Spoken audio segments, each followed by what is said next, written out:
இங்க நம்ம ஹீரோ ஒரு டெய்லர் கடையில வேலை பார்த்துட்டு இருப்பான். அந்த கடையோட ஓனர் வரதுக்கு முன்னாடி அந்த கடைய திறந்து அந்த கடையில இருக்கிற பொருள் எல்லாத்தையும் சுத்தம் பண்ணிட்டு இருப்பான். அந்த கடை ஓனரோட பையன் இவனை எப்ப பார்த்தாலுமே ஒரு நாயை ட்ரீட் பண்ற மாதிரி தான் ட்ரீட் பண்ணிட்டு இருப்பான். இப்போ அந்த ஓனரோட பையனுக்கு கல்யாணம் அப்படின்னு சொல்லிட்டு அவர் எடுத்துன்னு வந்து இன்விடேஷன் கொடுக்குறாரு. அந்த ஓனர் பையன் வந்து இந்த இன்விடேஷனை நீ வாயால வாங்குடா அப்படின்னு சொல்றான்.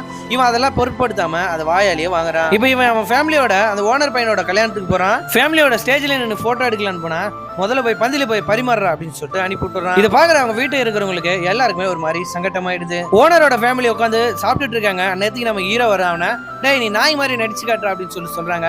அவனும் ஒரு செகண்ட் கூட யோசிக்காம அவங்களுக்கு நாய் மாதிரி நடிச்சு காட்டுறான். இதை பாக்குறோட நம்ம ஹீரோட ஒய்ஃபுக்கு ரொம்பவும் வருத்தமாயிடுது. வீட்டுக்கு போனது இவனோட பொண்டாட்டி உன்னை அடிக்கடி உங்க ஓனர் நாய் மாதிரி அடிச்சு கொட்டு சொல்லுவாரா அப்படின்னு சொல்லிட்டு கேக்குறா. அப்பெல்லாம் இல்ல, சில டைம் நாய் மாதிரி சில டைம் பூனை மாதிரிலாம் கூட நடிச்சு காட்டுவேன் அப்படின்னு சொல்லிட்டு சொல்றான். உங்க ஓனர் தான் உன்னை மட்டமா ட்ரீட் பண்றாருல, எதுக்காக அவர்கிட்ட எல்லாம் வேலை செய்றீங்க அப்படின்னு சொல்லிட்டு கேக்குறா. இதை விட்டா எனக்கு வேற என்ன வேலை தெரியும் அப்படின்னு சொல்லிட்டு அவங்க ஹஸ்பண்ட் கேக்குறான்.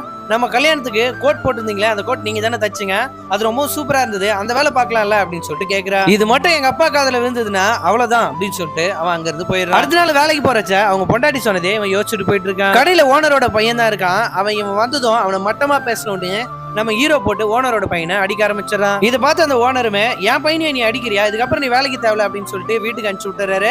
இங்க வீட்டுக்கு வந்தா அவனோட அப்பாவுக்கு ரிட்டையர்மெண்ட் அப்படின்னு சொல்லிட்டு அவங்களோட ஃப்ரெண்ட்ஸ் எல்லாரும் வந்து உட்கார்ந்துட்டு இருக்காங்க. அவன் ஒய்ஃப் கிட்ட தனியா போயிட்டு நான் இந்த மாதிரி வேலையை விட்டுட்டேன் அப்படின்னு சொல்லிட்டு சொல்றா. அதை கேட்டு அவன் ஒய்ஃபும் ரொம்பவும் சந்தோஷப்படுறா. அவங்க அப்பா கிட்ட போயிட்டு நான் இந்த மாதிரி வேலையை விட்டுட்டேன், இதுக்கப்புறம் டெய்லரிங் ஒர்க் பண்ண போறேன் அப்படின்னு சொல்றான். இதை கேட்கற அவங்க அப்பா நானும் ரிட்டையர் ஆயிட்டேன், உன் சம்பளத்தை நம்பி தான் ஃபேமிலி இருந்தது, நீ இந்த மாதிரி 19 வேலையை விட்டு வந்துட்டா ஃபேமிலி எப்படி ரன் பண்றது அப்படின்னு சொல்லிட்டு டென்ஷன் ஆகுறாரு.